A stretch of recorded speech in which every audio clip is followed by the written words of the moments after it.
সবাইকে আসসালামু আলাইকুম ওয়া রাহমাতুল্লাহি ওয়া বারাকাতুহু। আজ আমরা কথা বলবো ডক্টর ইউনূস প্রধান উপদেষ্টা হওয়ার পর থেকে বাংলাদেশে কি উন্নতি হয়েছে। চলুন এক নজরে দেখে নেই এই অগ্রগতির গল্প। ডক্টর ইউনূস দায়িত্ব নেওয়ার পর থেকে বাংলাদেশে সুশাসন ও সচ্ছলতার উপর জোর দেওয়া হয়েছে। অর্থনীতিতে সংস্কারের মাধ্যমে বিনিয়োগ বেড়েছে।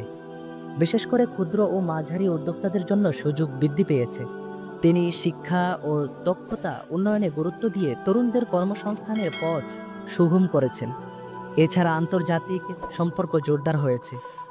তার সাম্প্রতিক চীন সফরে বাণিজ্য ও প্রযুক্তি খাতে নতুন সম্ভাবনা উন্মোচিত হয়েছে। সামাজিক ন্যায় বিচার ও দারিদ্র্য হ্রাসে তার অভিজ্ঞতা কাজে লাগিয়ে গ্রামীণ অঞ্চলেও উন্নয়নের হাওয়া বইছে। সবচেয়ে বড় কথা, জনগণের মধ্যে আশা ও ঐক্যের এক নতুন জোয়ার দেখা যাচ্ছে। এই সংক্ষিপ্ত সময়ে যে উন্নতির বীজ বপন হয়েছে তা ভবিষ্যতে আরো বড় ফল দেবে বলে আশা করা যায়। আপনার মতামত কি? কমেন্টে জানান।